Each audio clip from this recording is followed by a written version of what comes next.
Hello friends, and may God bless you today.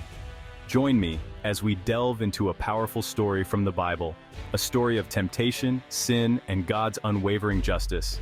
It's a story that holds profound lessons for us even today. Now, let's travel back in time to the ancient land of Moab. Our story centers around two groups, the Israelites and the Moabites. The Israelites were God's chosen people, freed from slavery in Egypt and led by Moses towards the Promised Land. They were to be a holy nation set apart for God's purposes. The Moabites, on the other hand, were descendants of Lot, Abraham's nephew.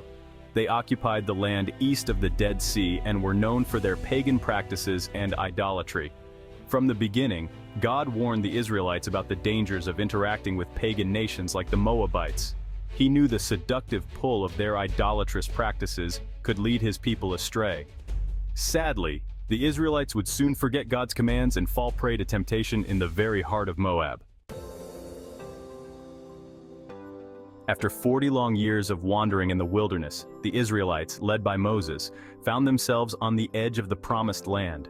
This new generation, born in the wilderness, had witnessed God's miraculous provision and protection. They had seen the plagues he sent upon Egypt and the parting of the Red Sea.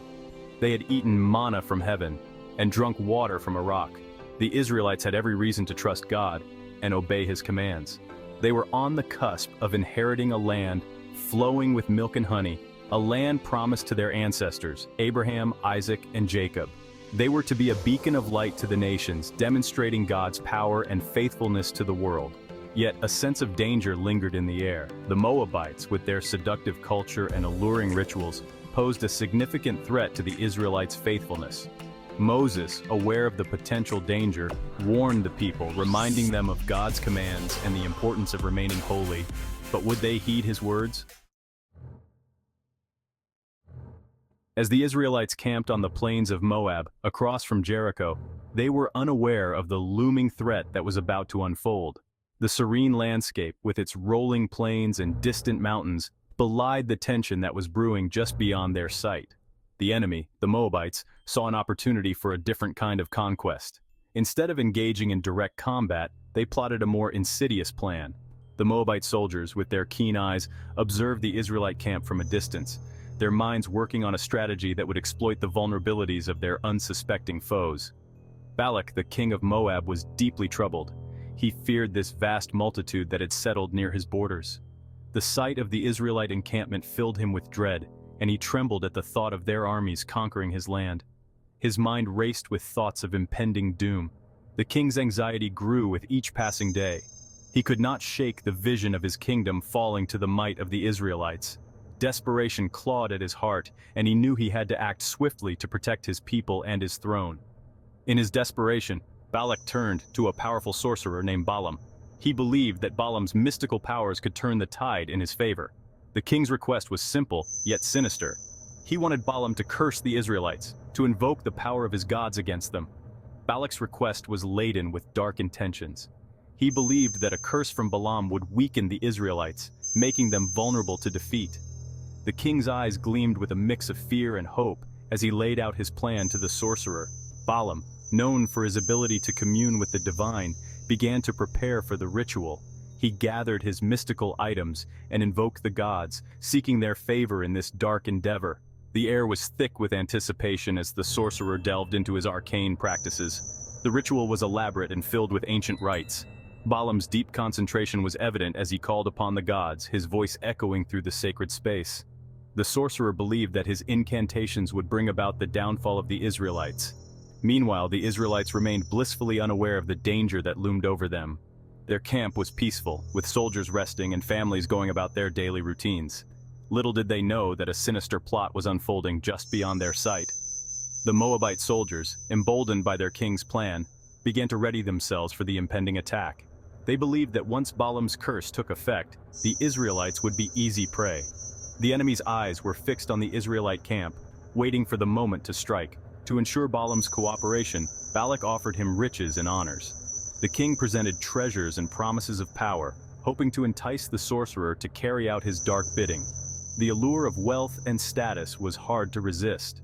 Balaam, though initially hesitant, was enticed by Balak's offer. He consulted with God, seeking divine guidance.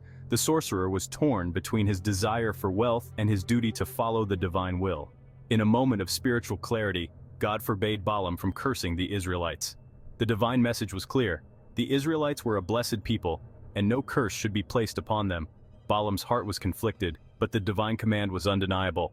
Despite the divine warning, Balaam's greed and ambition continued to gnaw at him. He was torn between the promise of riches and the command of God. The sorcerer's mind was a battleground of conflicting desires. This internal struggle set in motion a chain of events that would have devastating consequences for the Israelites. The stage was set for a confrontation that would test the very core of their faith and resilience. The confrontation that ensued was not on a physical battlefield, but in the realm of the spirit. It was a clash of wills and divine powers, a mystical battle that would determine the fate of the Israelites. The spiritual duel was intense, with forces beyond human comprehension at play. The outcome of this otherworldly conflict would shape the destiny of nations and the course of history. As the Israelites sought divine guidance through prayer and ancient ceremonies, their faith was put to the ultimate test. They turned to their God, seeking protection and strength in the face of the unseen threat. The Moabite temptation was a pivotal moment that would define their journey and their relationship with the divine. This chapter delves into a dark period in the history of the Israelites, a time when they strayed far from their covenant with God. Balaam, unable to curse the Israelites directly due to God's intervention, devised a cunning plan. He was a man of great cunning and insight, and he knew that a direct attack would not succeed. He knew the Israelites were susceptible to temptation, particularly the allure of pagan gods and sexual immorality. The marketplace was filled with distractions, and the men were easily swayed by the sights and sounds around them. With Balak's approval, he orchestrated a scheme to seduce the Israelites into sin. The plan was simple yet effective. Use the beauty and charm of the Moabite women to lead the Israelites astray. The Moabite women, renowned for their beauty, were instructed to befriend the Israelite men. They were to use their allure to draw the men into their world, a world filled with forbidden pleasures. They were to invite them to their feasts, celebrations dedicated to the Moabite god, Baal of Peor. These feasts were not just social gatherings, they were religious ceremonies filled with rituals that were abhorrent to the God of Israel.